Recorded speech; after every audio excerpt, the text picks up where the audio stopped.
A warm welcome. Recording in progress. Okay. Vic, okay, thank you very much.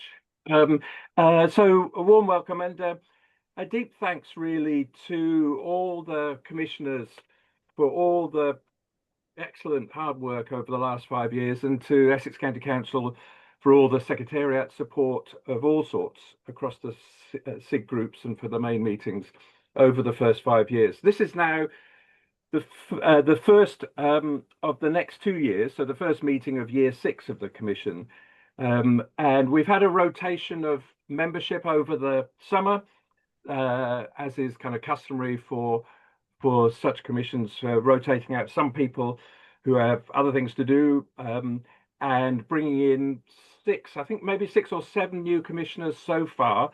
Some of you are joining us today. Warm welcome to Eleanor Church, Lauren Barnard, Professor Nellie Demareva, Councillor Alan Goggin, Dr. William Bird, Councillor Holly Whitbread, and Councillor Leslie Wagland as well. And there may be just 2 or 3 further people whom we're just waiting for at the end of summer to join the members of the commission. So very warm welcome to you all. We're going to hear from Sam in a moment. I'm going to give you a little bit of an update on the commission for a few minutes, and then the main focus of our work today is to run over the work of the 7 SIGs. And I've asked all the special interest groups to prioritize, to try to pick 3 priorities or key messages that we wanted to carry forward into this next period of the new form devolution that Sam's going to give us an update on in just a moment. But I thought I might just give you all a reminder of atmospheric conditions, because we kind of started on the weather today in a little bit of a chat. 1990, 350 parts per million of carbon dioxide, a safe operating space for humanity. No major impacts of 350, even though that's up from 280 from the pre-industrial period. Considered to be an aspiration, a safe place. By 2015, the time of Paris, the Paris Accord, an agreement, it's 400. So it's gone up 50 in 25 years. In the next 5 years, it goes up 12. So by 2020, it's 412. And then by 2025, it's 430. And that's why we are seeing the temperature this year exceed 1.5 degrees for the first time. And at the Paris Agreement, everyone was really kind of hoping that we wouldn't get to that point until 2050. So I don't need to tell all of you, it's kind of like more urgent than ever these next 10 years, perhaps 15 years, and banking and achieving progress on lots of different fronts, which is one of our strengths, and I'll come back to this in a moment, is critical not only for achieving action and impact within Essex, but also being an exemplar, something that people can turn to and look to see what can be done when people across a wide range of different sectors, third sector, public, private, engaged in working together, what can be done when we put our minds to it. And we're going to have to put our minds to it pretty amazingly in the light of all sorts of challenges that we face. So we kind of know all of that, and I don't want us to start by feeling kind of anxious, but that is the state of play that we find ourselves in. So let's kind of keep that in mind, the necessity for urgent action and bringing people along with us as much as possible, however much of a challenge that is. So we thought it would be super useful if Sam could just give us all a little bit of an update on devolution and local government reorganisation, as it does shape, of course, the way that we will see and present and work on climate and nature recovery and all of the other areas that we focus on in this commission in the next 2 years, at least the next 2 years. So, Sam, over to you for a little bit of an overview. Thanks very much, Jules. So, devolution and local government reorganisation are sort of ramping up and getting quite close now. So I'm just going to give you a brief update. I have, of course, got some slides, but very happy to take questions. Can you see? Am I sharing successfully? Not quite yet. Hopefully that will work. Yeah, looks like it's coming, Sam. Great. There we go. Perfect. Okay. So just a reminder, come along, there we go, of the proposed footprint of the new Essex. So the Mayoral Combined Authority for Greater Essex will cover all of Essex County Council and Thurrock and Southend. So this whole geographic area will be covered by the new mayor, and all of the local authorities within that area will be reorganised into unitaries. So currently districts do some things and the county does other things. The unitary councils will do all of those bits, all of that service delivery, with the mayor picking up really key strategic overarching responsibilities. And I will talk through that in more detail. So just a reminder that in the white paper set out by government, climate and environment is one of the core competencies for the new mayoral strategic authority. So this is really brand new. Mayoral authorities previously, of course, many of them took a great interest in climate and environment, but it wasn't mandated by government. Now it is. It's set out as one of the key things that the new strategic authorities will have to think about. And it sits alongside all of these other core competencies. So a real reminder of the breadth of responsibilities that the mayor and the new mayoral combined county authority will cover. And I think it's quite difficult for people to really understand what that means. So I've lifted this table from a really helpful briefing, House of Commons briefing note on devolution, which kind of just starts to help articulate what the mayor will actually do in these spaces. What will the mayor actually have to pick up and run with? So this is the responsibilities as set out in the white paper, really kind of crystallized down in terms of powers and responsibilities that the mayor will pick up and run with. And of course, climate and environment are in there with specific reference to local nature recovery strategy, retrofit and heat network zoning. But of course, really, really important when you're thinking about local transport strategy, thinking about local growth planning, thinking about health and well-being. I mean, the real opportunity for devolution is this strategic cross-cut and kind of mutually supportive strategic framework across the whole of Greater Essex. So I'd encourage you to have a look at that briefing note. I thought it was very helpful. But really, kind of what everyone wants to know is, where are we? And actually, this is now quite close.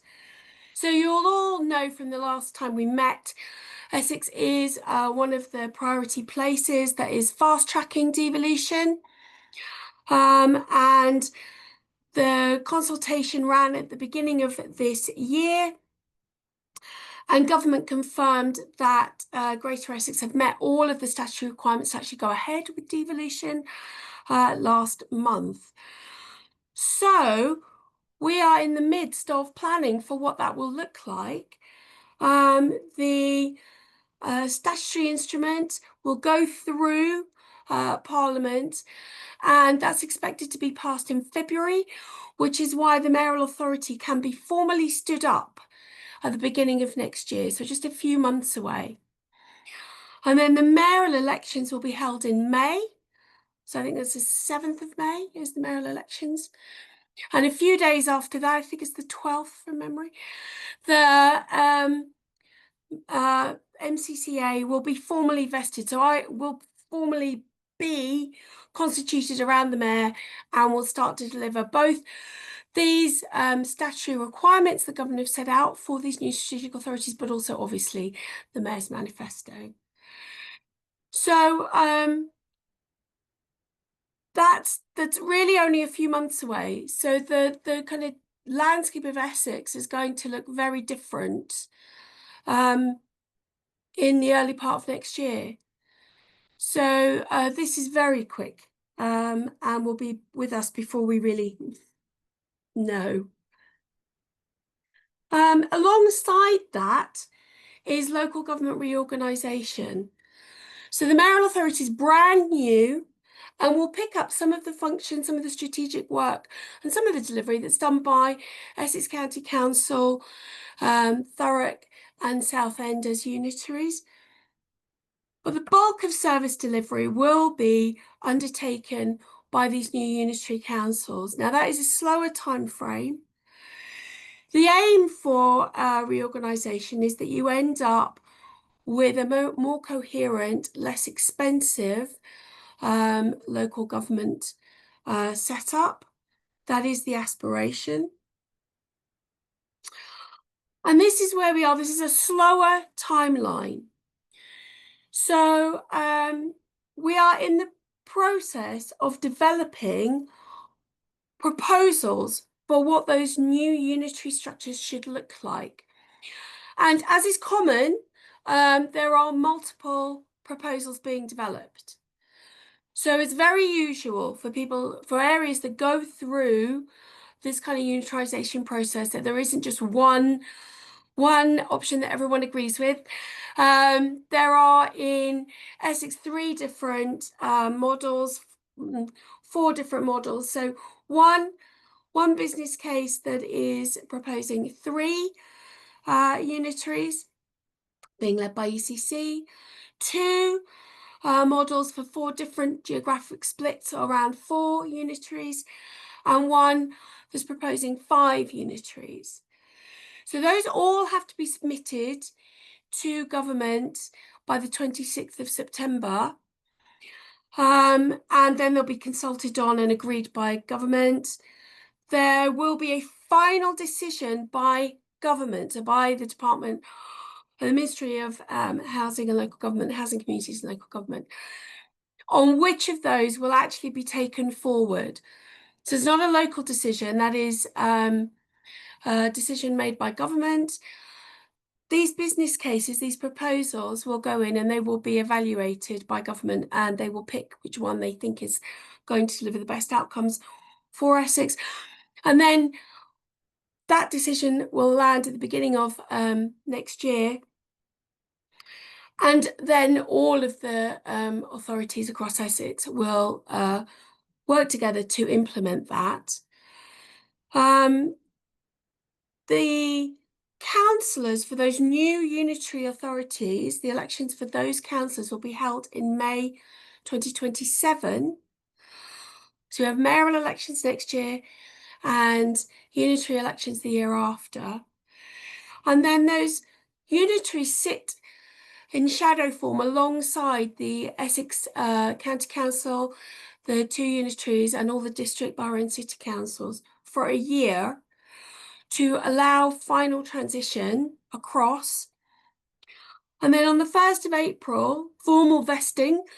What that means is that the unitaries pick up all their formal responsibilities, decision-making, service delivery responsibilities, and the existing authority structures, Essex County Council, Thurrock, Southend, all the district, borough and city councils are all abolished and cease to be.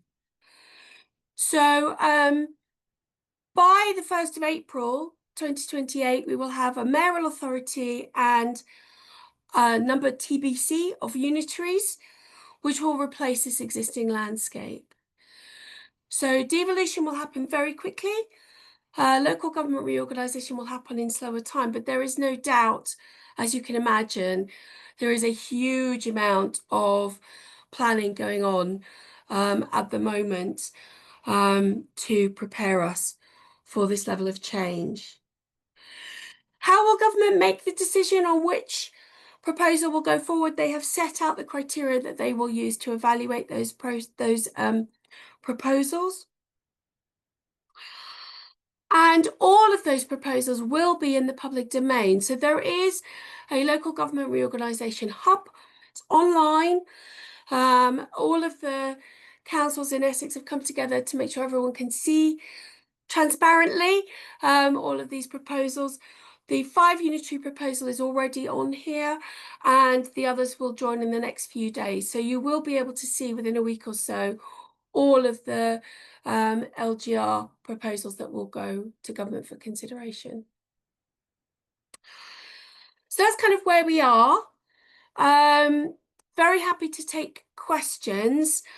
But what I would say is that the local government landscape is changing rapidly. So it may seem, I suppose, clunky from the outside. It feels breathtakingly fast from the inside. Thank you, Sam. That's really helpful. Great, good. Noted the comment from Ian in the chat. Let's hold off any kind of Paul, sorry, not Ian.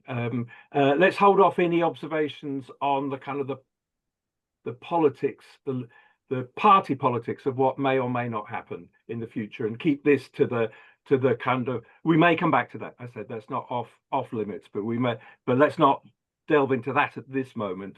Let's keep this to the implications for the agendas that we're working on for the moment. So first of all, Rich, then Ian, then Victoria. Thanks, Jules. Thanks, Sam. That's really helpful. Just wondered if you had any sense of what this is going to mean for local plans, and what the transition from local, or from LPAs is going to look like, or whether the detail of that is going to come later down the line before 2028. So the mayor will have a responsibility to develop a new strategic plan. And that local plans will have to be in conformity with that. So the details of how that will work, my colleague Graham Thomas, who's on the line, is much better able to answer than I am. Graham, do you want to come in? Yeah, I can help with that, Rich. So government are very clear that at the moment, the focus on all of the districts is to get their local plan in place. And they've set a deadline for those that can meet the December 2026 target in terms of submission. They will be able to proceed with that. I suspect those councils that are slower, and there are a number in Essex that are going to be slower and probably won't meet that, they will probably be best to start thinking about who their friends are, and thinking about trying to prepare a joint unitary local plan, because Sam is correct. The government's very ambitious on the strategic plan for Essex, which they want in place by December 2028. And therefore, any plans that come forward from the unitary authorities at that point will need to be in general conformity with the strategic plan for Essex. So it'll be a bit of a mixed picture in Essex. So some will have local plans which they need to drive now. Others will realise that they're not going to make it, and therefore trying to think about who their district partners are is a good time to start thinking about how they come together. But even those that have got plans together, they will still need to produce a unitary plan going forward in whatever configuration that is. Hopefully that is a bit helpful. Yeah, thanks, Graham. That's great. Thank you. Great. Thanks very much, Graham. Ian. Thanks very much. So a couple of things, living and breathing this and being the chief executive of one of the authorities which is directly affected, and actually the author of the interim plan that went in. Just to sort of a couple of things which I think need to give consideration to. One of those is about not waiting until post-May as to approaching the mayor, because we will know the mayoral candidates one we already know, others will be published quite soon. And actually having some kind of easy to use, simple one pager, a couple of pages to put to the candidate, so that they are aware of the work, they're aware of what is going on, so that if any of them adopt it as part of their campaigning, it becomes their manifesto and then their policy. So it's not about waiting until post-May 2026. It's about saying, getting something along that ready for January 2026, and during the campaigning. And the other thing is that the mayor's remit is very wide. There will be a settlement which is going to be announced very shortly around some of the initial things which are agreed. However, we know from the likes of Andy Street, Andy Burnham, the Mayor of London, and others, that actually they often get as big a settlement or subsequent work which follows on post the establishment of the mayor, and that's where they renegotiate and discuss what are some of their priorities, what are they going to deliver. So I think that the work around the mayor actually starts now. I think the work around what does that mean for Essex is now. I absolutely agree what you said, Jules, is don't bring the politics into it, because there will all be candidates. And actually, as I've said to a number of them who are thinking about being candidates, on May the 8th, the rosettes come off, because it's a big job, and is a very wide-ranging job. Sam put up the table of just some of the work which they'll be expected to get into, but it's overall it's understanding the county, that they will have a seat on the ICB, if not the chair or the vice chair. So there's a whole myriad of other things which is sitting behind some of those core functions. So in order to have some recognition and some impact, keeping something simple so that it's on their radar is important. My apologies, Mark. It's the Integrated Care Board, which basically will be the new organisation which runs health across the whole of Greater Essex. At the moment, there's a number of ICBs, but in parallel with local government reorganisation, there is also health reorganisation, and there'll be a single ICB for the whole of Essex. I hope that helps, to give some of the flavour of what's going on there. Superb. Thanks very much, Ian. That's really helpful. And it's a good setup. That's kind of one of the reasons why we've asked each of the SIGs to give us a summary of 3 priorities each, because at the end of today, we should have 21 from the 7 groups. There might be a bit of overlap, and then we can have a conversation about how we present that as the key messages and thoughts for going forward for this commission after in years 6 and onwards. So that's the reason for beginning that summary. It's not the end point of something, but we do wish to have something that we can present to all actors and certainly all people standing to be mayor, so that they have a consistent message, one set of priorities from all of us as a commission. So and that won't be the only thing necessarily that goes forward, but that's the starting point. So Jules, I know you've got other hands, but may I just say something very quickly on that in reply? Just to say is, I think there's 2 things which would be helpful. I think thinking about having somebody who's going to be a lead for the commission on that, because there is quite a bit of areas where you can get to some of the political conversations, and it doesn't matter what political hue, the political conversation. So, for example, that 2-page going to the Essex chief executives and leaders, so all the leaders are seeing it, represented by all the political hue, going to the candidates, going to the mechanism, which will be the mayoral campaigning, and that will go through that's yet to be decided exactly how that will be done. But so there's understanding those points at which there can be those sorts of interactions, not to be political, but to make sure that we can connect with the politicians. Very well said. Thank you, Ian. Very grateful for that. Great. Thank you, Victoria, and then Rob. Victoria first. Thank you. Just before I make the quick couple of points, just to support Ian's points there, as someone who has worked for elected mayors, I hope I'm not speaking out of turn here, or but you know, in preparing for mayoral change, it was often the case that I would do a private briefing. I was speaking in a previous role when I was running a development corporation. I would do a private briefing, not with the mayors, but with either their campaign manager, their policy manager, or the person writing their manifesto. And I think that should be you, Jules, because you've been appointed in your role. There's nothing to stop you now going and speaking in your capacity in this meeting with those people who will be the right-hand woman or man of the mayor, advising them where they're going as and when they get elected. And that pays dividends. So it's really important that could start now. So I would strongly recommend that, and happy to talk to you offline, having been through this process twice at City Hall. It's not something that general staff can do, I would suspect. So you couldn't, for example, be asking Sam, although she's an expert in all of this, to go and do that briefing, but your role is slightly different, if I may, and that means that you could do that.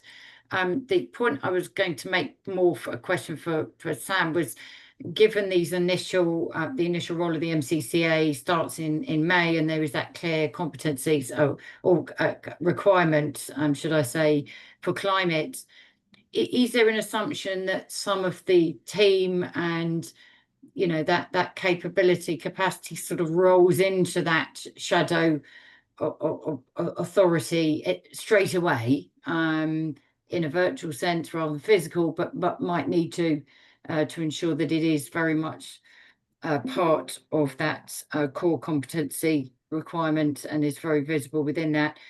And then just a minor question, but is there an emerging name for the MCCA for Essex? Interested to know. Thank you. Those questions are probably for Sam. Thank you, Jules. So Very helpful. Yeah. Sam. Sorry, Jules. The name at the current time is the very catchy MCCA. I'm sure that will evolve as time goes on. In terms of the structure and staffing of the strategic authority, that planning is going on right now. So there are no firm decisions that have been taken.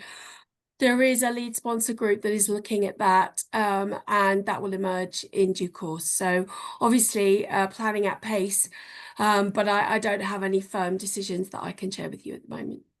Not because I know what they are. Sorry, I've just realised my phrasing indicates that there's some plan that I'm not able to share. Those decisions are being considered, and the planning is happening right now. Sure. So. Well, can I just make the point, Jules, then you should be making the case that because it is so important. I missed the start of everything you said, but because it is so critically important, those team, that expertise needs to be right from the get-go, part of the heart of that, you know, the beating heart, the MCCA or whatever name it is. Thank you. Great. Okay, we'll press on. Just take two more questions then from Rob and then Roger, and then I don't want to get too out of control too early in this meeting, but these are very important and live questions. So Rob, to you. Thank you. Yeah, I was interested to see Sam's slide from the parliamentary briefing about what the implications of devolving environment and climate change to mayoral authorities will look like, because ahead of this meeting I'd taken a bit of time to look at the government's guidance on its devolution and community empowerment bill, and I'm just reading from that guidance. While the bill does not transfer statutory environmental or climate related functions to strategic authorities, the government recognises the importance of local leadership in these areas. So there's a question to Sam about just how much is actually being formally transferred to the mayoral authority versus aspirational, because I think there is the potential for climate change and environment to sort of slip through the cracks a bit, and that may potentially be something that the government is doing by sleight of hand intentionally.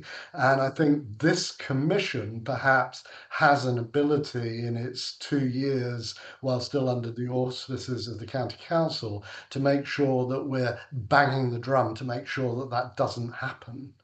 So a little bit of clarity, if there is any, on the extent to which those powers really are being transferred or not being transferred. So the bill covers things for which there is not already legislation. So the local nature recovery strategies are already on the statute book under the 2021 Environment Act, and the Secretary of State, DEFRA Secretary of State, already has the power to nominate lead authorities in that space. Letters from the minister have made it very clear their intention to nominate strategic authorities for both delivery of the local nature recovery strategy, for both producing and delivering the local nature recovery strategy. In the same way, heat network zoning is already on the statute book under the, I'm going to get the date wrong, last energy bill. I can't remember the date. But again, that power already exists. It doesn't need to be in the devolution bill because that's already a power that exists. And again, DESNZ have been super clear that that's going to the strategic authority.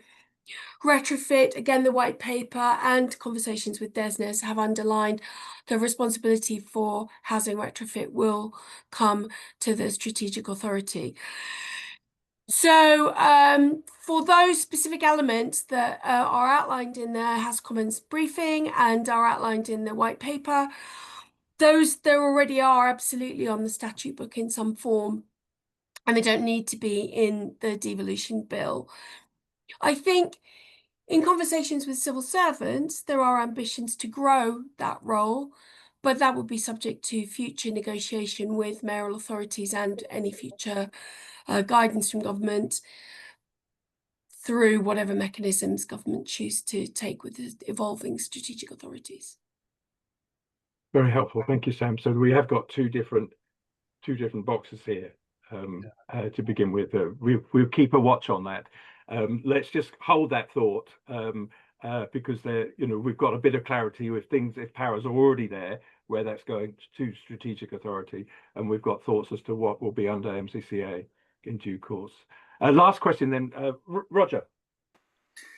So I'm less exercised by the mayoral context stuff and more concerned about how, as a commission, we relate to the unitary authorities.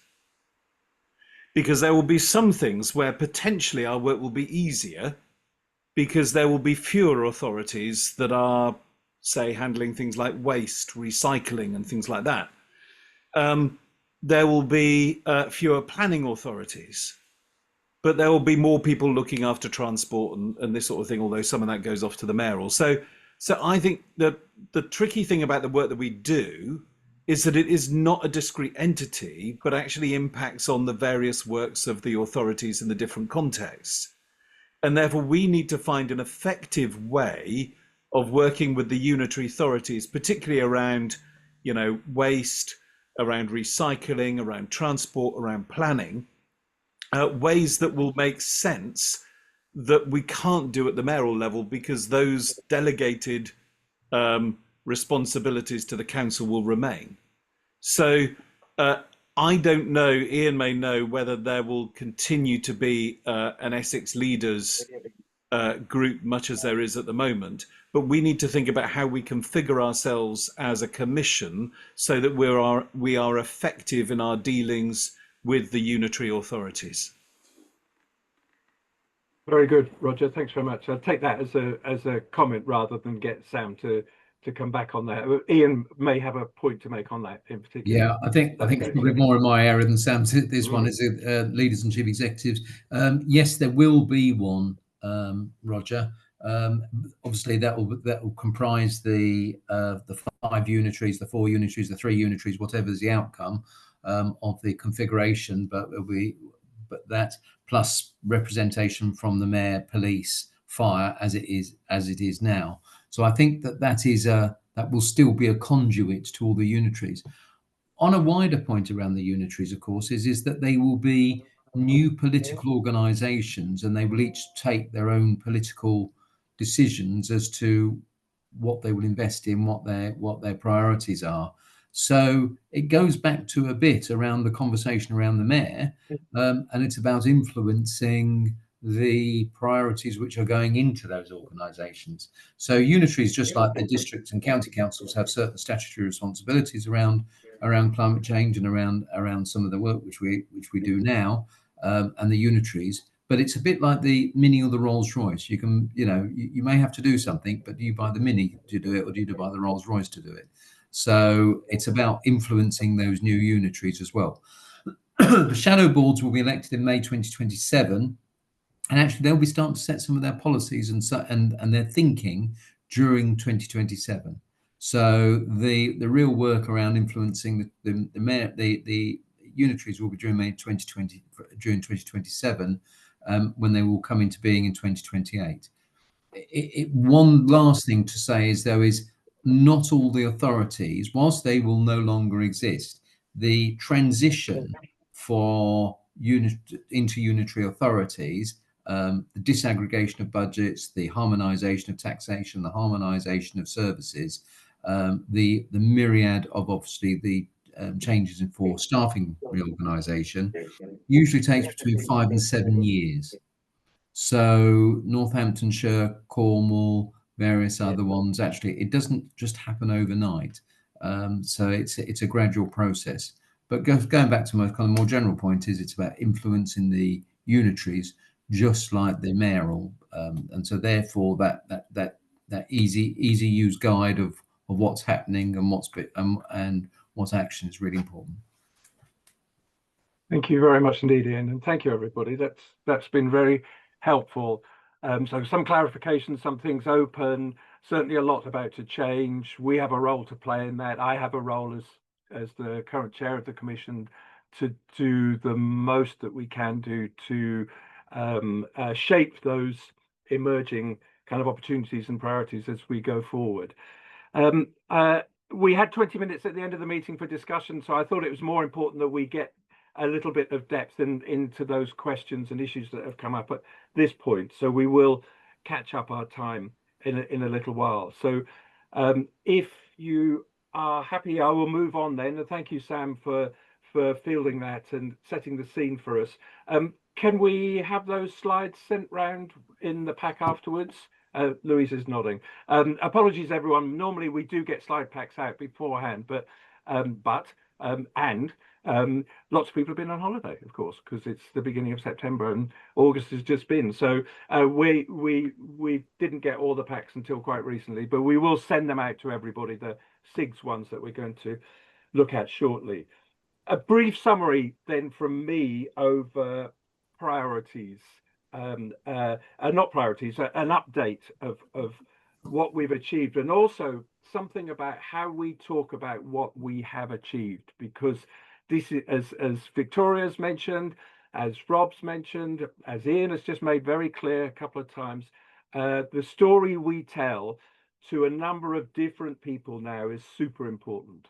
And that story will be a bit about the effectiveness and the action that has been achieved and promoted by the Climate Action Commission in the first 5 years. So what I would say is the following things, and a couple of observations, and then key principles, and then we'll go into the SIGs. Number one, we have achieved a great deal, and I think it's sort of a little bit of an exam test question for all of us. If you are asked what has the Essex Climate Action Commission achieved, then I think we ought to be able to come up with 2 or 3 or 4 key priorities. I don't think we're ever going to be listing everything because it's a lot. So one answer might be it's a lot that's been achieved already. But being able to tell a bit of a story about those impacts, I think, is critical. My principles I'm going to come to in a moment, I think, speak to that. last year I wrote a report that documented 64 major impacts of the Climate Action Commission, and you'll have seen this in the formal reporting that the Secretariat has done on the expenditure related to this. When we started in 2021, I was very keen that we got more than 100 recommendations in that first report, just to show how broad-based all of this is, how interconnected it is, and because of that, lots of opportunities for action that can keep lots of people with different interests inside the same building, as it were. So we've achieved an awful lot. There've been 6 or 7 major new strategies have emerged during that period. The local nature recovery strategy, the most recent, water, waste, transport, really important documents that have set a direction of travel. And some of those, as Sam alluded to earlier, have kind of baked in priorities already that will be picked up irrespective of the kind of change. The local nature recovery strategy that Simon has led on, only the 3rd county in Britain so far to have got to the point of concluding discussions, deliberations, engagement with the public, and then publication of the local nature recovery strategy. Really important that that is banked. That is a thing now that is a baseline for future action. The Climate Action Commission, I want to say, is one of 26 place-based climate action commissions, the so-called PCANs, that emerged from Leeds some years ago. And the key word is action, really. The whole point of the commission is that we lead to change within key places. And some of the climate action commissions have been city-based and some county-based. Actually, more of them are city-based than county. I would point towards South Yorkshire and East Yorkshire and Humberside as being really superb kind of exemplars. I think what we've done is certainly in the top 5 and maybe top 3 climate action commissions across the UK in terms of achievements, but they've all evolved in slightly different ways, reflecting the priorities of their membership. And I think that in itself is important, but it is leading to change that is the critical thing, and change that is recognized by people as something that benefits themselves. So that would be kind of one of my further exam questions. We might do good stuff, but people might not know about it. We might help to bring new partnerships, strategies, new ways of working, new evidence, but if people don't know about it, we're not doing the full job. So I think we've got to be making sure that, and it's not just comms, that's not telling people, that's engaging so that we know what's happening. And this summer I've been engaged in producing with a dozen colleagues across the county and the country a new 30 for 30 leaflet on nature recovery. Simon and Rich have been involved, and others on the green infrastructure group have been helping with that. I've been visiting energy communities in Uttlesford, Danbury, Colchester, White Coal, looking at the emergence of local energy priorities and actions. The first of a series of Climate Action Commission blogs is completed and should be out soon. I don't know whether if it's not yet out, then anyway, Louise, if we can send around a link to that when it is out, that would be lovely. I've spoken to the Essex Youth Assembly about climate action and nature recovery in Essex, and we are hoping to appoint a young co-chair again to the Essex Climate Action Commission. And my talk to them at the beginning of August was to prompt some excitement and interest in the kinds of things that we're doing. And the young people who were present were really super engaged. I was really impressed. So I hope that we'll have a good candidate who will be appointed in due course. That's the kind of the background. If I were to just mention the 4 key principles that I would like to point towards that have been guiding us in what we do. Number 1 is universality. I think we seek to and should ensure that policies and innovations can be relevant, should be relevant to all people of Essex.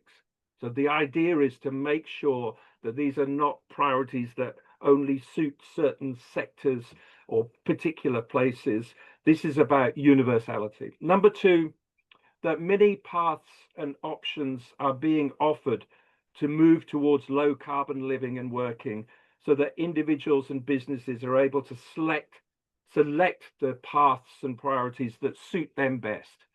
So our trick is not to do the hard work in the background and then say to people or institutions, well, we've done the work and there's one priority now or two, and you've got to do it. The best approach, I think, and governments in many places find this really hard to do. The kind of class of expertise often finds this hard to do. Saying to people, here are lots of choices, you choose. We'll guide, but you choose. And I think that's a really important part of keeping different interests inside the same building. Number three, ensuring that new ideas and practices are multi-purpose and can be shown clearly to improve lives, thus increasing public engagement. So our ideas should improve lives, and they could be lives of nature and they could be lives of people, and both. We can frame it in that way, but a demonstration of some improvement, which gives us then a story to tell. Not an abstract, moving away from abstract terminology, but making it very clear that the benefits, for example, of retrofit are this on your comfort in your house or home that you're living in, or the benefits of being part of an energy community are to reduce your energy bills by this much per year. That sort of kind of proposition. Of course, there's a lot beyond that, but it is about kind of ensuring that that's very clear. And the fourth one I would say is about abundance. Quite a lot of people writing and talking about abundance now and setting this up as a principle that you can shape around scarcity. And the idea is that modern economies are founded on the idea of scarcity. If things are scarce, then economic value goes up. If people compete for things, are made to compete for things, the value goes up. But only some people win. Scarcity always limits the number of winners. And I think my first principle of universality is to say we ought to be saying stuff whereby everybody can win, including people elsewhere in the world, by making this kind of transition to low or zero carbon. The American author and comedian Lily Tomlin said this. She said, the trouble with the rat race, if you win, you're still a rat. So there's something about kind of scarcity that is very different from a principle of abundance, where we're trying to create new resources to regenerate, recover, make things better in some sort of way. I think there's a central principle here about abundance that will be good for health, a health story, brings wonder, ecosystem services, flood control, captures carbon, brings us together, reduces household costs, multiple opportunities for us. And I finished this bit by saying the point about multi-purpose is that we can do one thing, we can say we're doing this thing, but it has lots of opportunities and impacts in other areas that we're also interested in. I pick a flower, I could put it in a vase, I could put it on a gravestone, I could put it in the end of a gun of a barrel of a gun. The same flower has many different possibilities. The bee gathers nectar and pollen, and the flower is still there. If I consume dawn bird song, the birds are still there at the end. So there is something about our engagement with nature, environment, resources, capital assets, however we wish to frame it, that we're seeking to maintain them as we use and engage with them. That's the kind of core principle of abundance, I think. So universality, many paths, multifunctionality, and abundance are the sorts of things that are driving us here. And I hope all of that helps us tell a better story. Okay, I'd like to just say something about the special interest groups before we go into these now. We set up 7 special interest groups. These are in alphabetical order. We're going to hear from them in just in a moment's time. The priority we set out early on was to ask every commissioner to be a member of at least one special interest groups, and a number of you are active in a number of different areas, and that's fabulous. But as a reminder, but also as a pointer towards new commissioners, may I ask you all to take the opportunity to choose and re-choose which SIGs you wish to continue to be members of. And please, could you let Louise and Renata know, because we will produce a single list of the 7 SIGs, the commissioner members, and the secretariat support with emails, so that people are able to start to revisit the SIGs as kind of units of active work of the commission. And if you could make a choice with those, and if you want to talk a bit more about what they're doing, you can do that with the leads, or indeed engage with Louise for a little bit more information of that. We'll send that around as soon as we can, and that will be the beginnings of picking up this next stage of checking what the priorities are within these 7 areas as the kind of the way that we've sorted our plans and activities. And to answer Ian's question about then setting something in a 2-pager that we can use to help shape priorities into the future. So good. Could we press on then? SIG leads, thank you for being patient when you thought you were going to be on at 11:30, but it's 25 minutes late. So we will press ahead. We've got 7 groups, and we've got slightly less, therefore, than 10 minutes on each of these. I probably are going to not take a long discussion with each of these, but I will open up if there are any kind of clarifying priorities. This is where we are at the moment. This is not the final word, but there was a kind of forced choice exam question here, which was to say, well, what are the priorities as they look at this time now? We've banked some things, we've achieved an awful lot, really a lot. Very proud of all that we've achieved so far. But what are the priorities now as we look into this next, at least, I like to say, at least 2-year period, hopefully more. But if we could start in that way, then we will, I'll seek to kind of shape us through to the end. Presenters, forgive me if I do jump in. That's me just keeping an eye on the clock, not saying I've heard enough. We could easily spend half an hour on each of the SIGs and still have loads more to talk about. So apologies in that sense for narrowing it down. Okay, so shall we start then? Updates from each of the SIGs. We're going with the built environment first of all. I think that's right. Following the agenda. Yeah, there we go. So just this is alphabetical order, and no more. They're equally of importance to us all. And I'm not sure who's presenting on each, but if you could say who you are when you present, then that will help certainly new commissioners know who you are. So built environment, over to... That's me, Jules. Yeah, So Graham Thomas, Head of Planning and Sustainable Development at Essex County Council.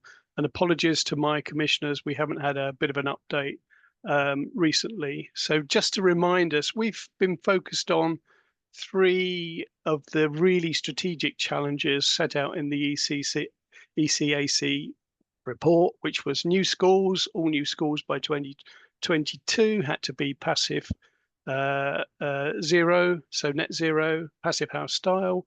That's been delivered. The second target was the 2025 in terms of net carbon zero for new homes, of which now I can say we've moved that figure up from 30,000 to 85,000 homes over the next 30-year period are aligned to that, which is a fantastic achievement. And if you go to the next slide, Louise. So some of the big things that we've achieved in the recent 12 months are the tendering Colchester's Borders DPD has been implemented. The planning inspector has agreed with the policy standards set out there. So we will be delivering new homes which are healthier. And going to your point, Jules, there'll be better air quality. They will be warmer in the winter. They will be cooler in the summer. And they will eradicate fuel poverty for the people who live in there. Their energy costs will be absolutely minimal. We've also secured through the Uttlesford local plan, the planning inspector has recently reported, so the policy has landed there. So we're beginning to have traction, and we've got other places such as Chelmsford and Colchester where they're embedding it into their draft plan.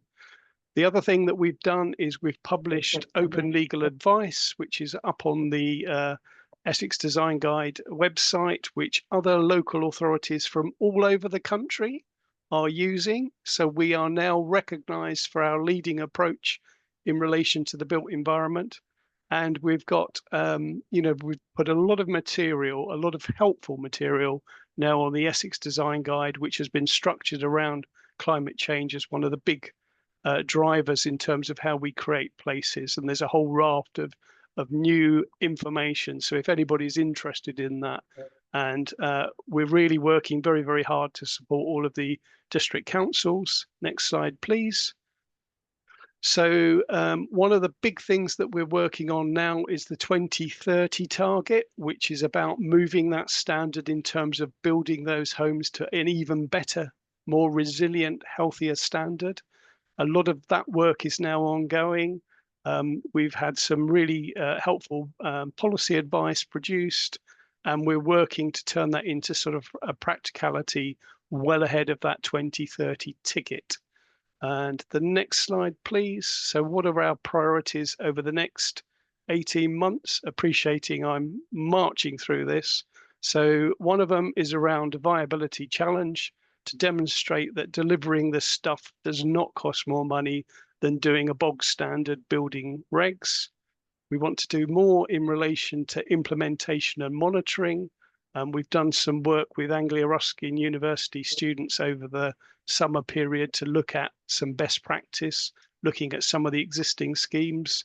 So we'll develop that. And the final thing really is, now that this is becoming a real thing, is putting in that support for local authorities in terms of practical advice. There's only a small dedicated team, but the local authorities will find that sort of capability really helpful for their planning officers. So we've got architects, we've got structural engineers, and we've got policy people. And those people will really come into their fore in terms of talking the language to developers, promoters, and supporting local authorities. So that is my whiz through, giving you a future, but schools, big tick, homes, really a big tick. That's been the biggest progress this past year in terms of moving the homes agenda forward even further for the really stretched target, the 2030 target that the commissioners gave. But we've leaned into it and we're making excellent progress. Fabulous. Thanks very much indeed, Graham. Superb. Great. I think we've got time to take any kind of further questions or observations, especially from members of your SIG. Is there anything that anybody would like to add? Victoria, thank you. Yes, I believe I'm a member of this SIG, Graham, and I'd like to stay a member if that's okay. I'll just put that marker down. You are welcome, Victoria. Thank you. I think, Jules, in what we were talking about earlier in terms of going and seeing these candidates, they want good news stories, they want progress, they want things they can say, we have already done and I will continue this route. I would say, obviously we've got another 6 to hear from, but this has got to be a strong contender because there's been so much progress made here, and it's really tangible stuff, and it's newsy stuff, it's schools, it's homes, you know, it's working. So I'll leave it at that. But I think this is a really strong part of that messaging we were just talking about in the last discussion. Thank you. Thank you, Victoria. Well, I mean, the principle here is that we're going to end up with 21 kind of priorities from the 7-6. And you're never going to be able to list 21 to somebody in person. We're always going to pick like 3 to 5 because that's the amount that we might remember. But I think we've got compelling stuff across the piece. But I completely agree with you. There's some really strong stories here, especially about getting people out of energy poverty and out of costs for housing. Thank you for that. Great. Catherine. Yeah, just really it reiterates a variation of what Victoria was just saying. It's just been fantastic what Graham and Matthew and the team have delivered on this SIG. And yes, I have also been a member, and like Victoria, I'd also like to carry on being a member. I think it's interesting that viability challenge, it's almost as part of the whole of the way ECAC is delivering, sort of repackaging how we communicate what we're doing so that we, as you were saying, Jules and Victoria, we accentuate all the positives. So it's not so much that it's a viability challenge, it's just like, here are all the enormous benefits without mentioning the word climate or even the word green, if those are becoming difficult. And yeah, everybody can get behind the idea of a building, a school or a house that they can see that works, that's cheaper. So I think this is a great kind of spearhead, if you like, for demonstrating what the Commission has been doing. And thank you again to the team. Thank you, Catherine. That's very kind of generous and well, good point, well made. Thank you. Any other comments, or should we press on? That's great, Graham. Thank you very much indeed for that. As we said, other members, please do be in touch with Louise and Renata to say you're keen to carry on, and new commissioners, if this is a group that you would like to be involved in, then just be in touch. And obviously, as Graham is the lead contact for this, you'll then hear more about the actual work stream and the kind of priorities that go forward and the kind of engagement that we need for each of these. Fabulous. Thanks very much. Catherine, is your hand still up by accident, or? Okay. Sorry, I just wanted to check whether you wanted to add something more. Super. Lovely. Thank you, Graham. Community engagement then. Lovely. Thank you very much, Jules. That will be my good self. So for those of you who don't know me, my name is Kerry Burgess, and I am the communications manager in the Environment and Climate Action team here at Essex County Council. There are 6 of us who work on communications, and we lead on the community engagement work stream of the Commission. So if there are any new commissioners that would like to join our special interest group, you would be more than welcome. So just having a look at some of the key achievements so far. A while back, a few years back now, we developed a set of advice packs, climate advice packs for a range of different audiences. So we developed one for residents and one for early years, which you can see here, as well as one for schools, one for businesses, and there was also an easy read version too. Since we put those up on the website, there have been over 4,000 downloads of the varying advice packs, and we do a refresh of them every couple of years, and we're just about to start one now. And we are also just about to start the development of a new advice pack for young people, because the schools one is very much aimed at staff and teachers. So they are hosted on the Climate Action website, which we developed for the Commission with thanks to PCAN at the very outset back in 2020. That website has now had nearly 50,000 page views across the various different pages, and it's quite a comprehensive website now. A couple of years ago, we also launched the Carbon Cutting Essex app, which is an app that people can use to support them in reducing their carbon footprint. It gives prompts and little actions that people can take. And we now have over 1,400 users of that app. You will remember that we introduced carbon literacy training within Essex County Council, and we now have nearly 500 officers and members who have achieved their carbon literacy accreditation. And at the tail end of last year, 2024, we also trained up some staff members to become carbon literacy training facilitators themselves.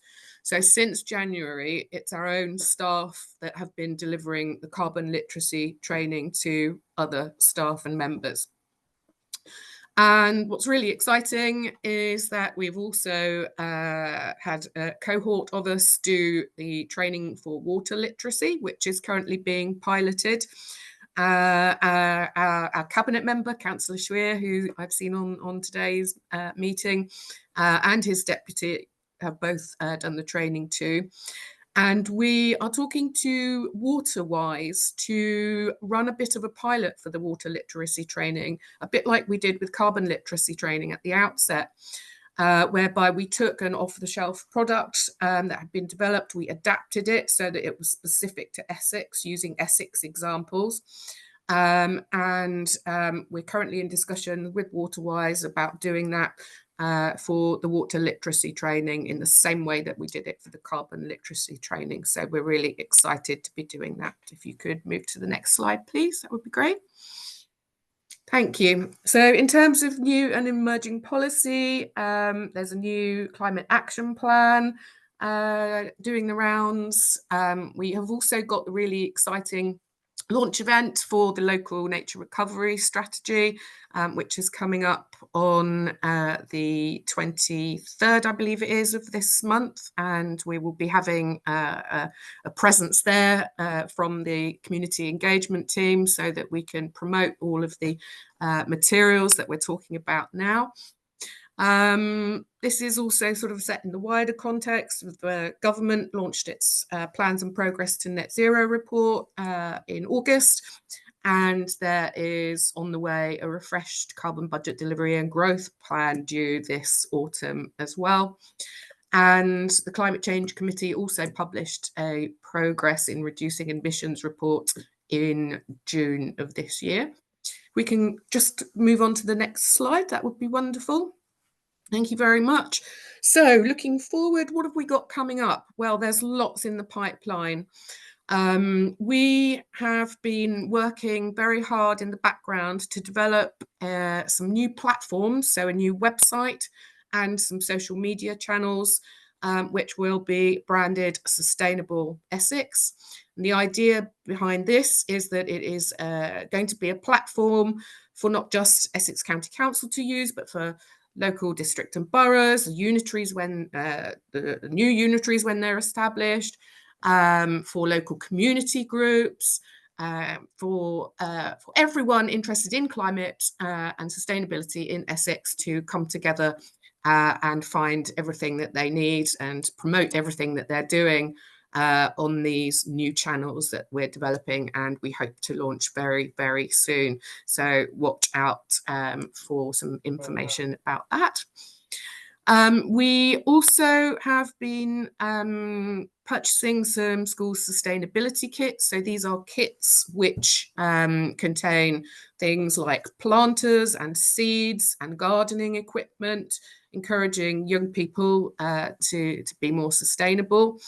And we will be launching a new competition for schools to be able to win these through the Carbon Cutting Essex app later this year. So we're really excited about that, and we're looking forward to engaging more with schools through that competition. As I mentioned earlier, we are also about to embark on our biennial refresh of our climate advice packs. So that's the 5 versions I talked about earlier for schools, businesses, residents, etc. and we will be bringing those up to date over the coming months.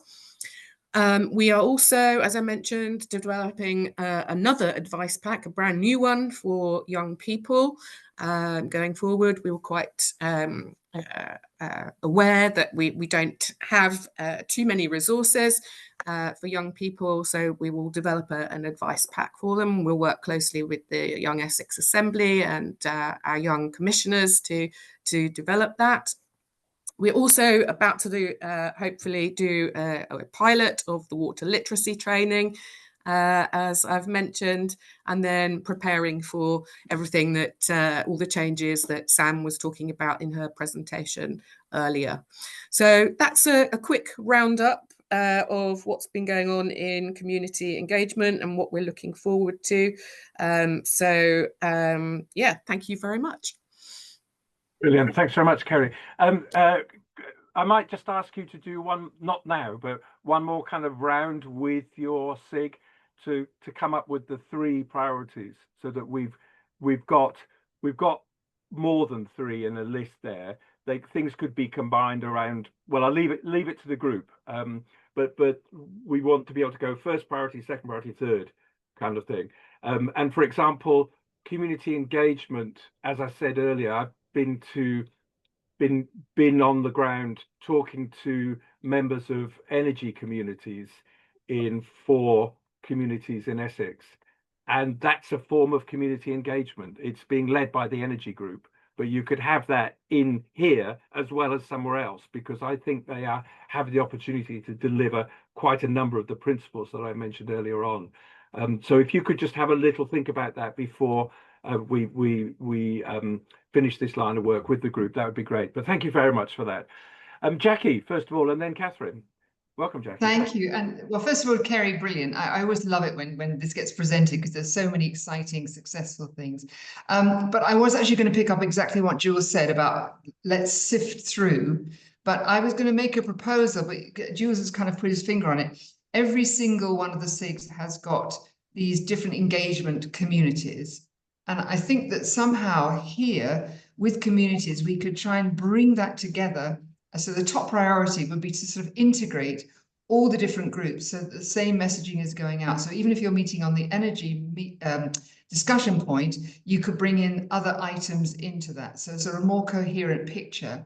And I think that might be the top priority. So we're not sort of spreading ourselves too thin, but otherwise fantastic, Kerry. And I'd like to stay with you on that one, on that sort of integration. So yes, I'm putting my pitch in for Kerry. Thank you.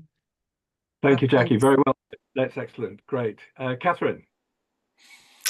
Thanks, Jules. Yes, again, many thanks to Kerry and your team. And yes, I'm also a member of this group, and I remember kind of more in the first 2 years, I think we worked more together, but I think now you've been kind of off and rolling for a while now, so I have not been such an active member in this group. So I'll leave it up to you if you think that's useful, or if you'd like to have some new blood in terms of commissioners. I'm very happy either way.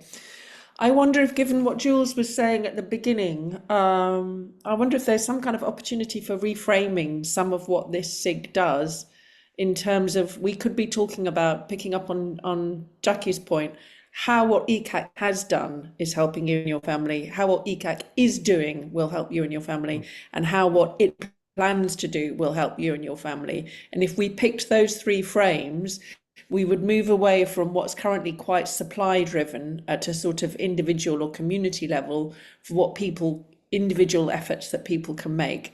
And I wonder if we could do a sort of like macro level, pulling together all the work of what ECAC's done and capturing those, communicating what those total benefits are, what's in train that will be delivered in the next few years, and what we can do for you in the next 2 years. And I don't know if that's this SIG or if the terms of reference for this SIG are framed so differently. So that's a kind of question to the group, really, to Jules and to Sam and to you, Kerry, like where's the best place to do that? But I feel like now would be a really good time to do some comms on that. Very well observed and put. Thank you, Catherine. Yes, absolutely. I almost have in my mind, and one should actually be able to have a physical example of this, of all of the communities across that map of Greater Essex that Sam showed us, the things that are happening under different names. And those different names are good. I like that. You know, there's a community focusing on energy and another one on biodiversity and another one doing one thing and another one doing another thing. But they're all working together from the ground up. And that in itself is the kind of one of the key messages of community engagement. Don't mind where it gets picked up. Fine if it gets picked up in a number of places, but this would probably be the place that people would look to first of all, Kerry, to say, you've got a group called community engagement. Could we just make sure that we're cross-referencing, linking up if the leads are taking other areas? And indeed, as I think William's about to say, because you've just made the point in the chat, that other groups within Essex, such as Active Essex, are picking up some of these agenda items as well, and we may need to make a link. So not seeking to steal your thunder, William, but proceed, go ahead. Thanks, Jules. It is, I mean, I put that in the chat there, but I think also I'm chairing a group in the West Midlands Combined Authority to create an outdoor region, which is going to the Mayor on the 20th of October. And the reason we've done that is a little bit in Burnley, where we helped them with an outdoor town, is the messaging. The messaging, as Catherine said, it's coming across as something positive about, as a family on the 15th floor of a tower block, you know, what does it mean to me? And actually, it's a better life. It's a better place to live. It's a better, you know, both in the housing and outdoors, the green space, etc. There's walking, there's safety. Actually, all of this combines together. But it's trying to get the messaging, so it's not just you know, we've got to do something about climate. What Burnley said is, if we make it an outdoor town, we actually increase nature, we deal with the climate change, we get the biodiversity, but we've not mentioned any of those words. All we've mentioned is you've got a mill town, which is a beautiful place, and let's make it a better place. And that's where we're doing. And I think, you know, I put in the chat about Active Essex. We're engaging hundreds of thousands of people and young families all the time. Wouldn't it be brilliant just to align this? And we're not the only organisation, as you say, Jules. There are lots of others. So, Kerry, it'd be great. I mean, I'd love to be on this SIG if I can possibly. I'm a newbie here, so I'll claim that first one, because I think this is something that really I find fascinating in how we get the messaging, but how we use other people to get that kind of traction of so many organisations out there are doing some of this work. We just need to align with them. Thank you. Fabulous. Thank you, William. That's great. And you make a super point there, that there are some good examples elsewhere where that we need to also be looking at, such as the Burnley one you've given, but also use the chat in this meeting. The chat it's being recorded. We've got a record of it. If you want to be a member of the group, just stick it in the chat, because that will save an email later on. We will have it, and the leads from each of the SIGs will be able to follow up on that with Louise and Renata. So that's great. And Joe is saying the same thing there. So thank you. Great. Let's press on then. Can we come to energy then? Thank you for the comments. Tom, I think you're leading on this. Thanks, Jules. I'm going to put my video on. Hopefully it doesn't tip me over the edge. I'm having a few Wi-Fi problems today. But good morning, good afternoon, everybody. My name's Tom Day. I'm head of the Energy and Low Carbon team at Essex County Council. And I'll just I will pick up on some of those points about community energy in just a minute, because we've had a very successful and rapidly growing community energy program. But just to pick up on a few of our achievements, we have in the last 12 months started to spend increasing amounts of time thinking about strategic planning and innovation, and this really reflects the government's agenda. There's been a huge amount of policy change in this space, which I'll come on to in just a minute.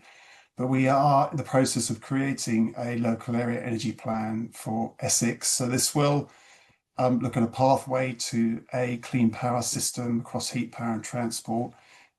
So we've been busy building a relationship with the new National Energy System Operator, NESO, whose job it is to translate the government's ambition for clean power into a plan, and looking at what that will look like on a regional basis. So there is also a regional energy system plan that will be being created in partnership with our colleagues in Suffolk and Norfolk, and working very closely alongside Graham and his team with their emerging strategic spatial plan for Essex. As part of that as well, we've been trying to position Essex to be at the centre of this energy transition, because there's a lot of innovation required. There is a lot of new ways of delivering it and using power locally that will be required through smart technology.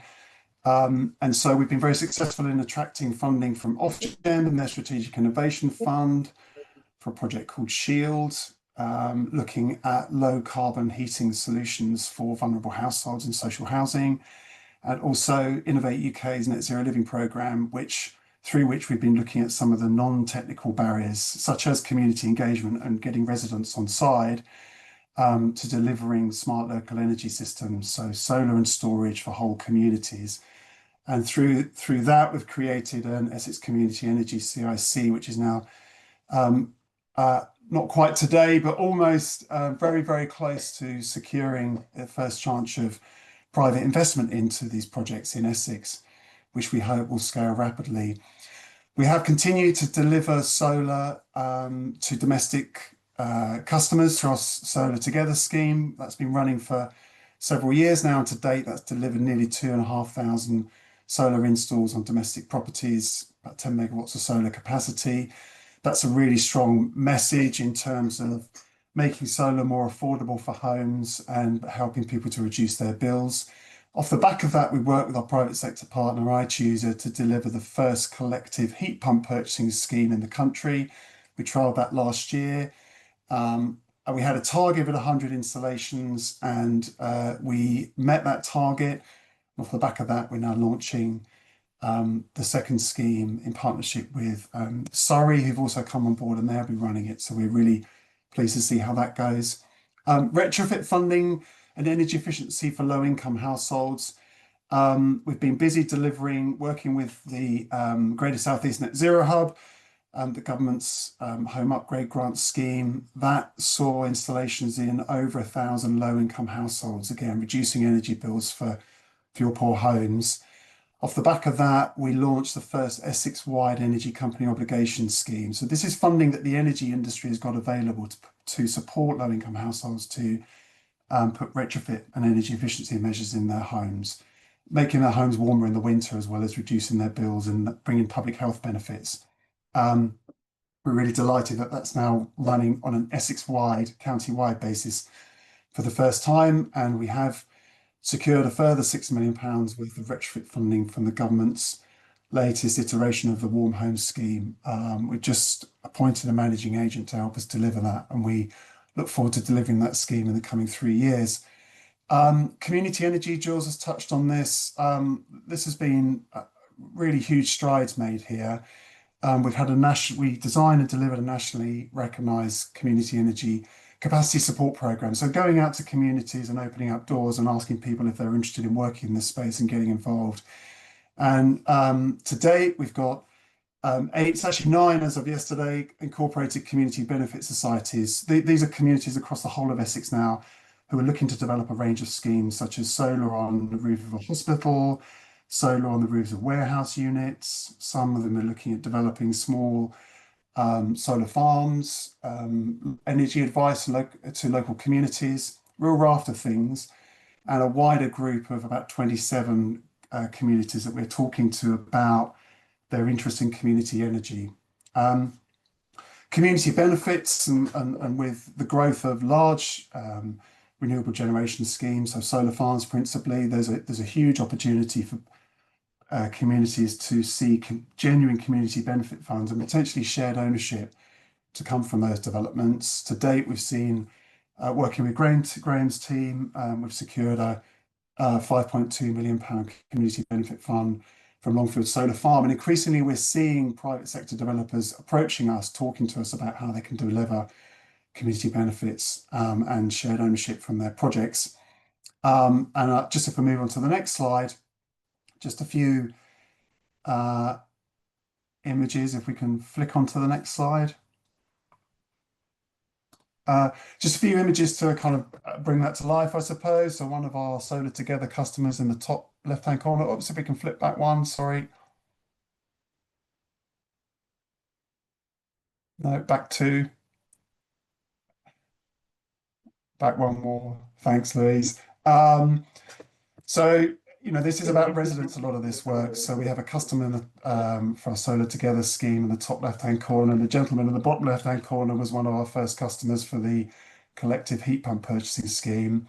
The couple standing outside their house in the middle were one of the beneficiaries of the home upgrade grant. That's external wall insulation you see going in there. The solar farm picture is in Dunmow. That solar farm has been built, is operational, has been purchased by Thrive Renewables, a private investor with a kind of social mission around developing community ownership. We're now working with them and the local community energy group to enable part community ownership of that solar farm. So it's a really exciting project. And the village hall gathering you see on the right-hand side is an example of one of our community-led energy planning engagement sessions where we open up the doors and invite the community in to talk about the opportunities that the energy transition can bring for them to deliver local energy projects. Next slide, please.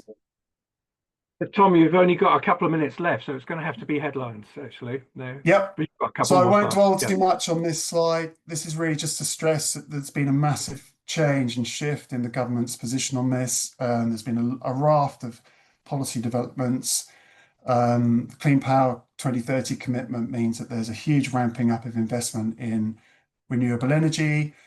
A really important part of that is the creation of Great British Energy and their commitment to delivering a lot of this through local schemes. We await their local power plan, which comes in the autumn, is imminent.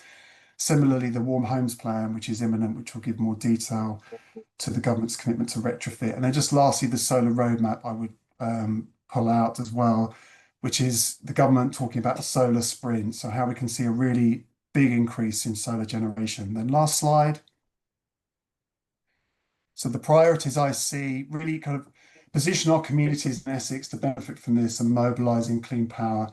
So keep thinking very carefully and engaging carefully with the National Energy System Operator on where this renewable energy needs to go.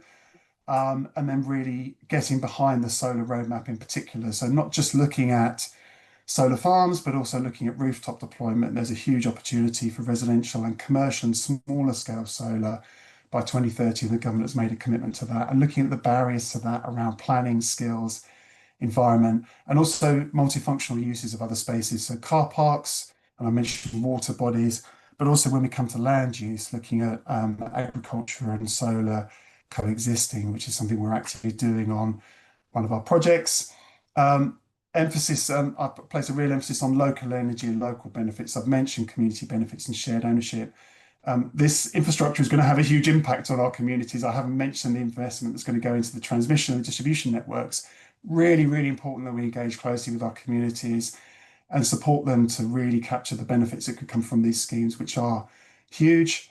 And then lastly, I would say the investment that we need around this, we need the aggregation of these projects. So there are lots of communities wanting to do work in this space. There's huge opportunity still for public bodies to invest in net zero in their own public estate, aggregating those and going to the private sector and thinking about what regional investment funds need to look like to attract private finance into this space to really scale up, I think is a huge challenge and a huge opportunity for the New Mellor Authority. I'll stop there.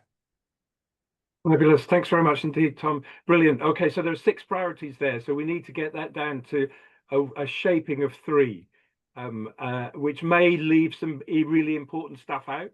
But if you've only got time for 3, and you've got a minute to do it, what would those 3 be? Don't answer that question now. But SIG members of your group, if you would, I'm going to press on actually. If you'd like to join the energy group, lots of really critical stuff at a time when national policy is moving in the right direction in a lot of this, which is super welcoming now. But that's been the change in the last year, hasn't it? And probably the last half year, because it took a while to get these things published. So really fabulous. So if you'd like to join the group, then stick it in the chat or just get in touch with Tom, Louise afterwards. But major question now, can we get the 3 kind of headline priorities from this, or messages? I mean, think of that in the same sort of way. this is working. This is what we need to. This is what we're going to be doing from here. There's loads more than 3 here, and that's great. So thank you, and thank you for all members of the group for all that you've done so far. I've now left us with 27 minutes to do 4 groups, so I'm going to have to keep you to 7 minutes each. Sorry, it's the danger of being low in the alphabet. Thanks, Jules. That's me. I'll be as quick as I can. Yeah, press on, Loretta. Thanks very much indeed. So just transition to a green economy. See what you can do. I'll Lovely. see what I can do. I'll speak very quickly. I'm from Essex, so it'll be fine. Right. Yes, this is we're the youngest of all the SIGs, being just transitioned to a green economy. And the idea of our SIG is to make sure that in the transition towards net zero, that none of our businesses or our residents are really left behind, which is the importance of that just piece of the title of our SIG group. So in the last year, we've got some key achievements. And we've delivered some really strong outcomes across multiple initiatives. So I'll start with the Green Enterprise or Entrepreneurs Programme. And we saw some excellent engagement with 50 applications this year from new startup businesses and 45 of those completing the programme. 17 of our businesses pitched for seed funding and 5 of those have received those funds to date. And we issued 33 digital badges, which are a way of articulating what the knowledge, skills and attributes that business has attained as part of that programme. And we just finished up just before the summer break with the last of those pitches. So we know that will be incorporated into the community engagement group, making sure that we're promoting those businesses. We also had the Great Start initiative, which focused on sustainable education for our business communities. And we produced 14 high quality videos, which are self-serve videos with sustainability consultants. And they've been watched over 2,500 times now to date, seeing that it was less than a year that those went up online.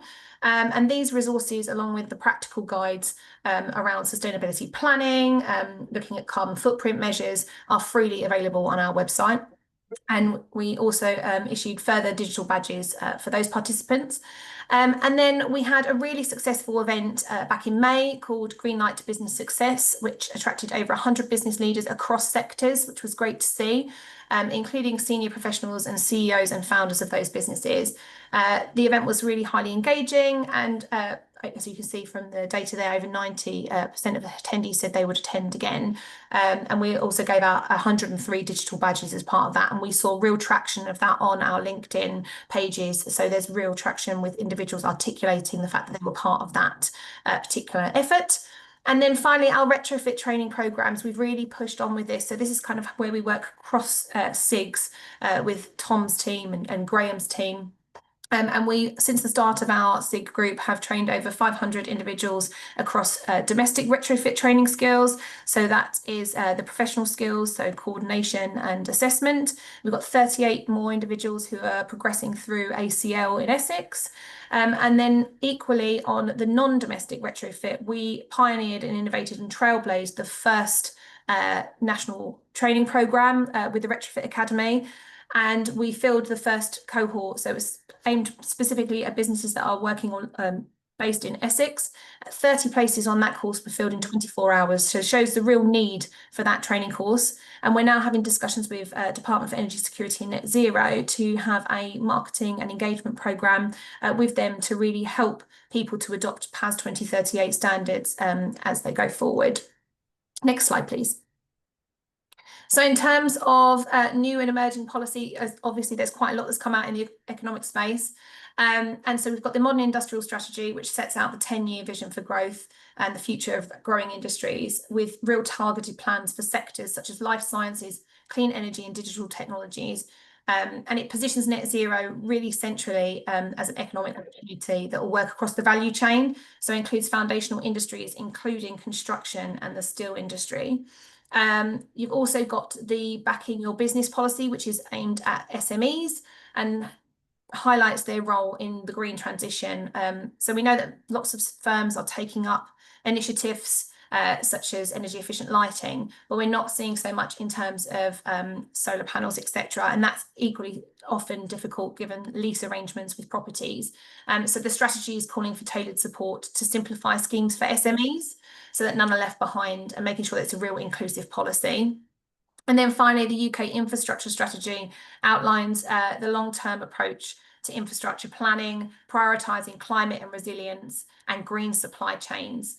And it promotes that kind of integration across all of the SIGs. So whether that's planning, transport, housing, energy, or digital infrastructure. And it looks at really tackling historic underinvestment and ensuring that there's an equitable opportunity for all going forward.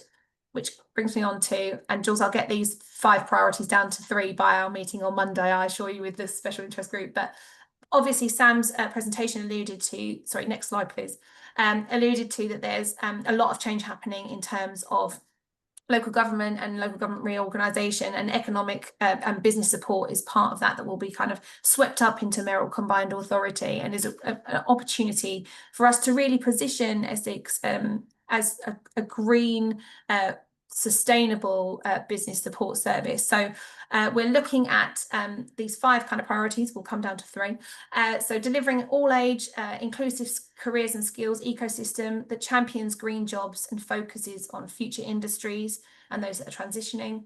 We've built some digital platforms already as part of the Ambitious Essex Growth Agency, which is now going to be integrated into this work, and have things such as Aspirational Essex, apprenticeships, and obviously the government funded Connect to Work programme, which is looking at equipping low carbon economy.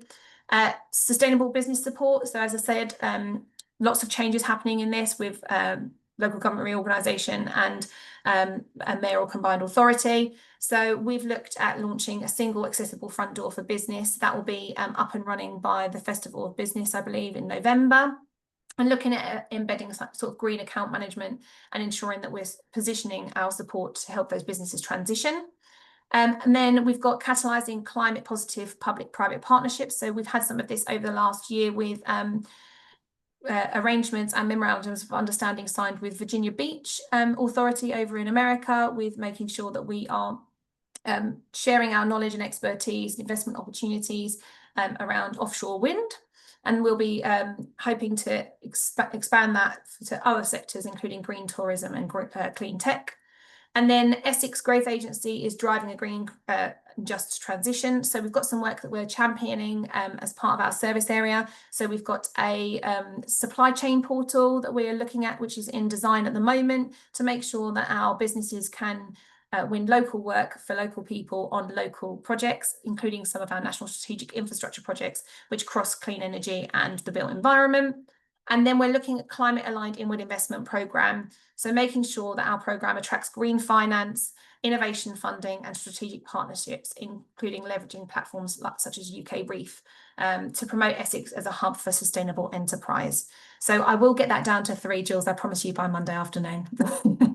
Brilliant, good work, Loretta. That is fantastic, fabulous. I love the idea of climate aligned inward investment. That's a really nice, that's a nice kind of thought piece. That great. I think there might be just one kind of exam question that I'd ask about this. What's the, and not to answer now, but in a sense, saying something about the green premium, that businesses that are involved in the kinds of things that you've mentioned, and some of these are input measures rather than outputs or outcomes on that list, you know, a careers county, that's great to achieve something more. But in terms of jobs and value added into Essex, what could we say? The World Economic Forum does some, he said, hesitating to over speak about them, but they do some good stuff about businesses and the green economy. They lead a lot on the number of jobs that are going to be created, the number of new businesses that are going to be created. And I think if we could say something about this sector, the green economy and the just transition, if we could say something about not just the numbers of businesses that are engaged, but the transitions that they're going through and the expectations over jobs in the next 18 months, that would be great. I know it's kind of difficult to do that, and some would say that's a massive piece of work, but we kind of still need to say it in some sort of way. It's implied in what you've put there. Yeah. Thank you for that. Heather made the point, as a call to arms for other commissioners to join this group. So stick it in the chat if you feel that you could do something. That would be super welcome. Catherine, quick comment. Very quickly, just to say thank you so much to Loretta and the team. This one's very dear to my heart, as you know, and super important.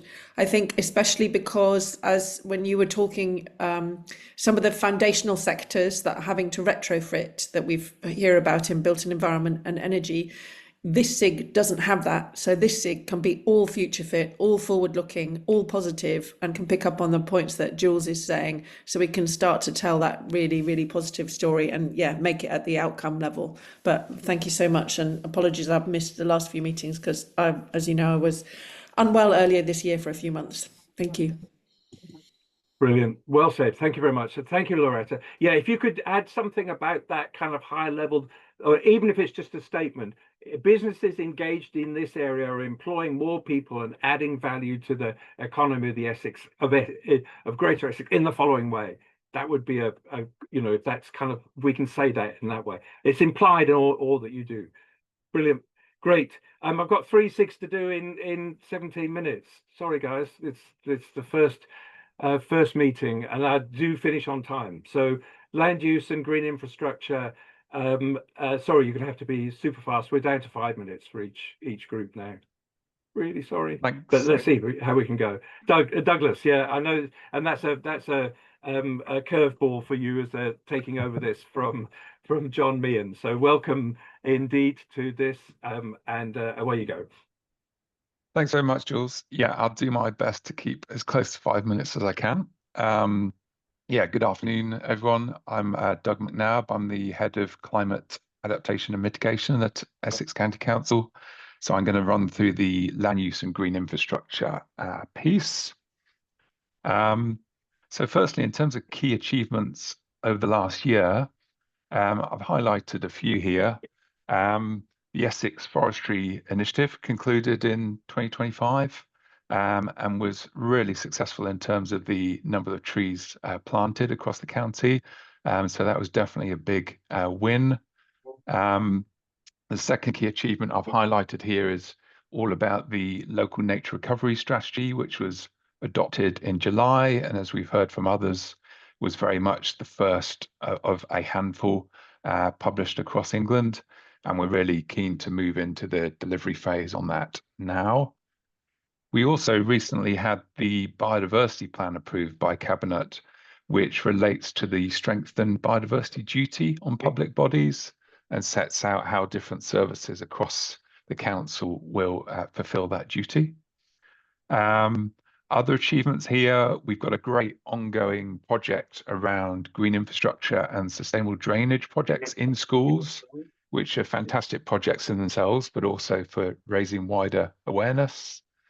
We've also got some biodiversity net gain pilot projects, which are very close to actually launching. So they're creating new habitats and they'll be selling biodiversity net gain units to developers. We have the ongoing flood program, which delivers some really important projects every year on year. And that includes a strong focus on natural flood risk management projects as well. An example of that being a recent project, Guildford's in Harlow. And touching on wider conversations about comms and engagement being really important. We've got a lot of work in that space as well. And just to give you one example would be the Essex Flood Guide we've recently produced, trying to highlight public awareness around those sorts of issues. So if we can move swiftly on to policy. The key area here is very much about the devolution white paper and bill, and we've heard a bit about that already. Really great to see that environment and climate change are recognised as a key competency for the new strategic authorities. And the white paper is very clear that the strategic authority should also be taking a leadership role in terms of the local nature recovery strategy delivery and indeed wider environmental delivery. So that is really important for us and something we're thinking about very carefully. We're in active discussions with DEFRA about what that looks like, and they are very ambitious about that role and thinking about what that translates into in terms of capabilities of the new mayoral authority in Essex. Alongside that, there was a very dynamic wider policy context. So we've got the planning and infrastructure bill currently going through the Lords, big implications for planning, including around the environment. And we've got a whole range of policy documents that we're expecting through the latter part of this year. So the revised Environment Improvement Plan is going to be a really important one, setting out targets and evidence around land use. We've got the land use framework, which is going to be talking about things like trade-offs between different land uses. There's going to be an action plan around the 30 by 30 target. And also in the farming space, we've got Farming 2050 coming, which is all about a 25-year roadmap for farming going forwards, including around environmental goals. So really active policy context that we're trying to keep abreast of and influence where we can. Next slide, please. And then looking ahead in terms of priorities, apologies, I missed the memo as well, Jules, around 3, but we'll do our best to group those down after this session. But I think a strong focus for us is very much around the promotion, delivery, and monitoring of the local nature recovery strategy, and organising a lot of our work under that banner. So the bullet points here just highlight some of the wider tasks that we're currently planning out in that space. So again, as you'd expect, there's a strong focus here on promotion and engagement so that people are aware of the strategy. We've already heard mention of the launch event on the 23rd of September, and we'll be doing lots of wider activity. I think a key next step is around developing practical guidance sitting around the strategy. An example of one of the first pieces we want to bring forwards is around guidance for planners on how the strategy should influence decisions, including biodiversity net gain. We've got the pilots I mentioned in biodiversity net gain, but we've also got ongoing support to local authorities around their implementation of biodiversity net gain, and that's going to continue to be really important. The local nature partnership is obviously a really key body for us to work with on all of this, including communicating what the strategy is about and linked funding opportunities as they arise.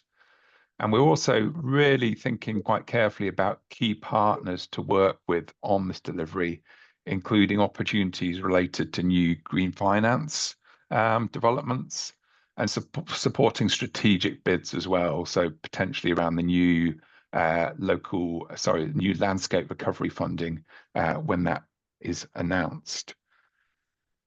And the second to last bullet point is really important, I think, about embedding the strategy in a range of other strategies and plans. So Graham mentioned earlier the spatial development strategy for Greater Essex. We're also going to have a local growth plan. We're bringing forward a new local flood risk management strategy. So we really want to make sure we're embedding these concerns around nature recovery and link concerns around climate resilience and health and well-being into these strategies and plans. And I'm going to stop you there. Yeah. I'm going to stop you there, Doug. Apologies, just to give 5 minutes for each of the other groups.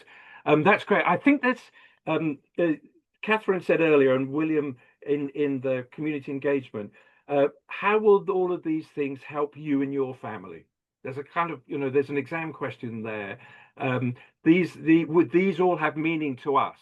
And they're brilliant. I think we've just done fantastic work in this area. But are we saying enough about how this will improve your life? It's there in the strategy. It's there in the way we talk about it. But I think we're going to need that kind of, headline to all of this, to the 3, to help us in this next challenge that Ian Davison set out for us earlier on, very helpfully. So if you could have a little think about that, I think that would be super good as well. Great, thank you. Apologies, we're going to go straight on to transport. Sorry guys, this is Tracy.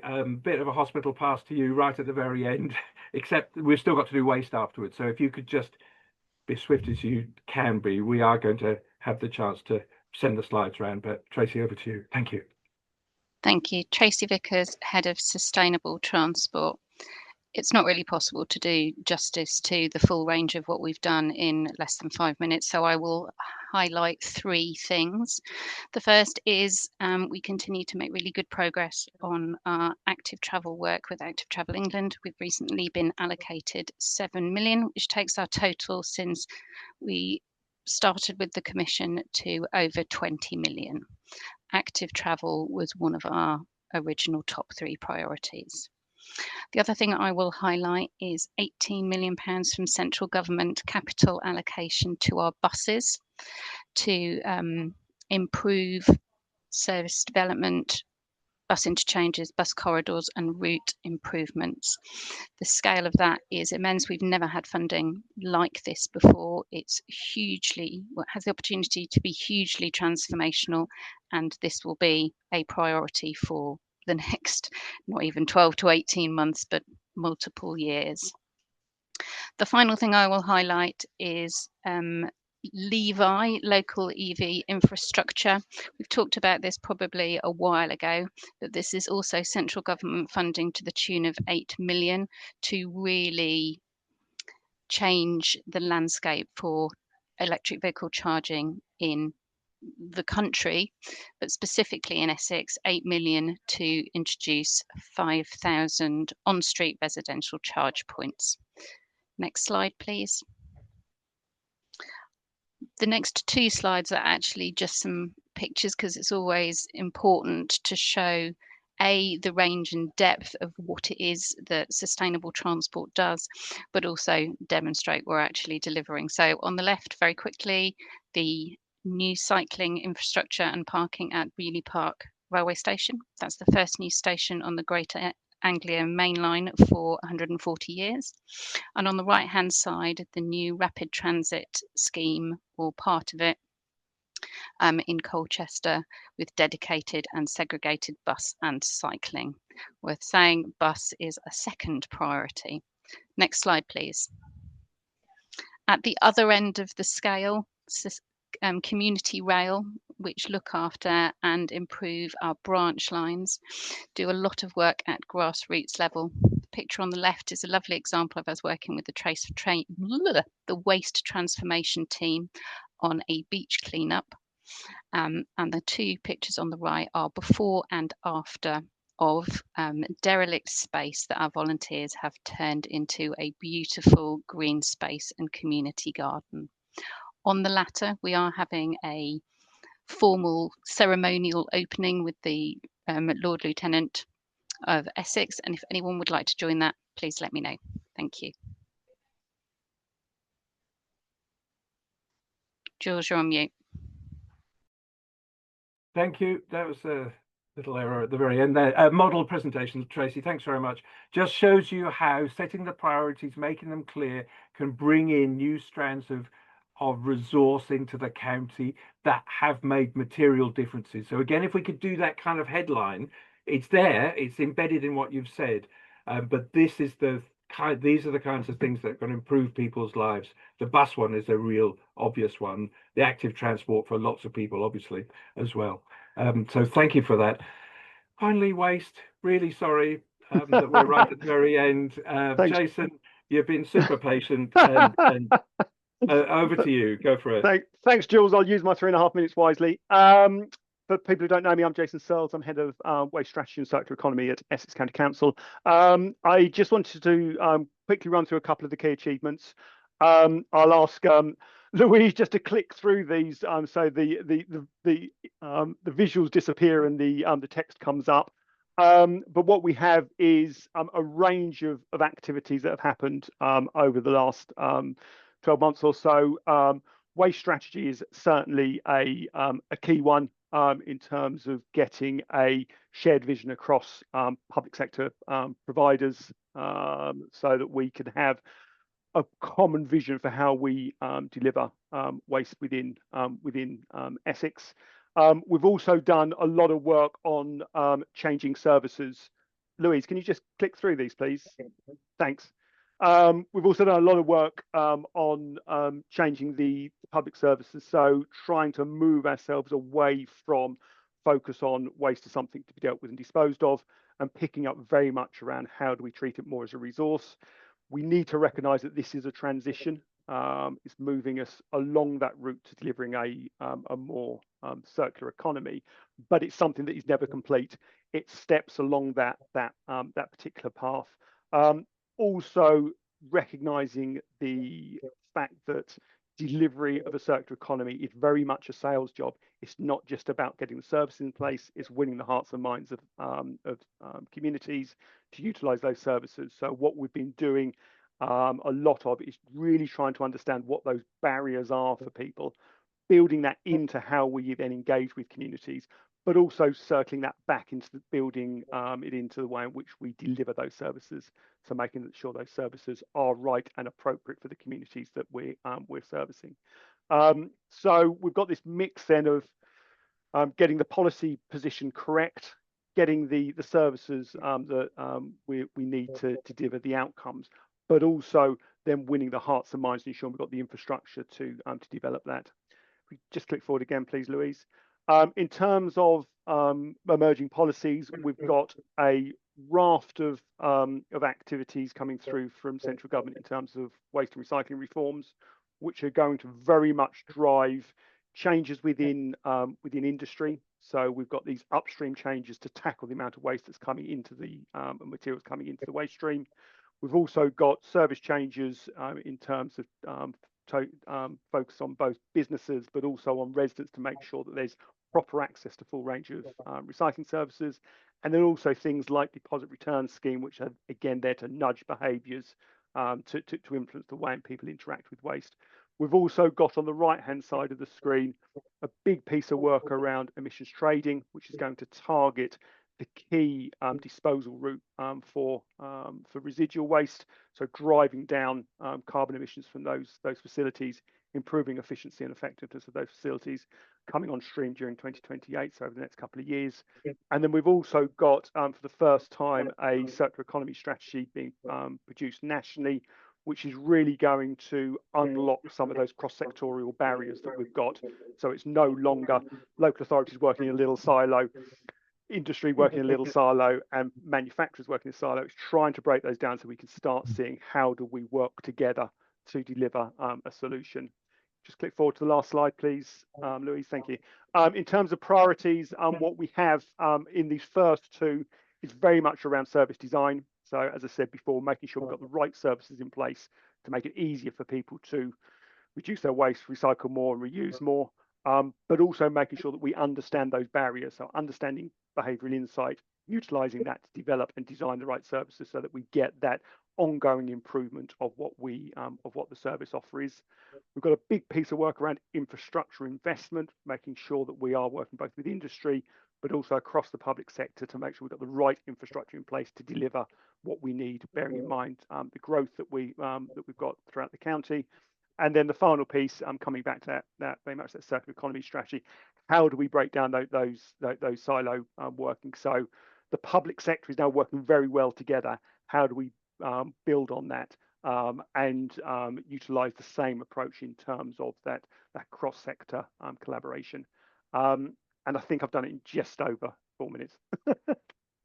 Brilliant. Jason, thank you. Thank you to you and to Tracy for doing that at the very end.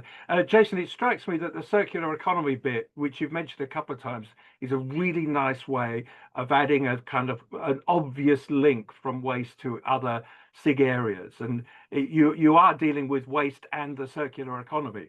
You know, it can almost be there as there's a lot about service delivery, but there's a transformation of the whole system here that you've mentioned. And I love your thought about this is a sales job to get these thoughts. So this is what we're doing as well. We're, you know, as a whole commission, of course it's a sales job. We're trying to kind of win hearts and minds with these difficult transformations that have never been made in such a rapid and short period of time, with the kind of emerging crises of climate and nature in the background as well. So thank you for those presentations.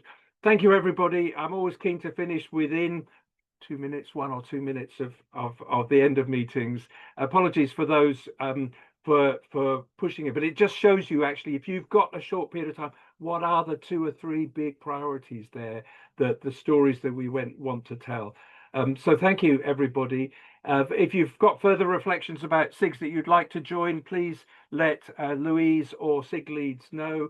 We will send around a summary and then an opportunity to revise that if you want afterwards.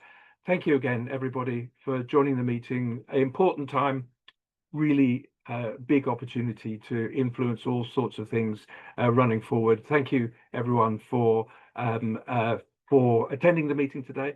Really good and helpful. I wish you well. We'll see you for the next meeting in December. But meanwhile, there'll be work to do between now and then on all of these areas, plus indeed engagement with the devolution process as that proceeds as well. Thank you, everybody. That's great.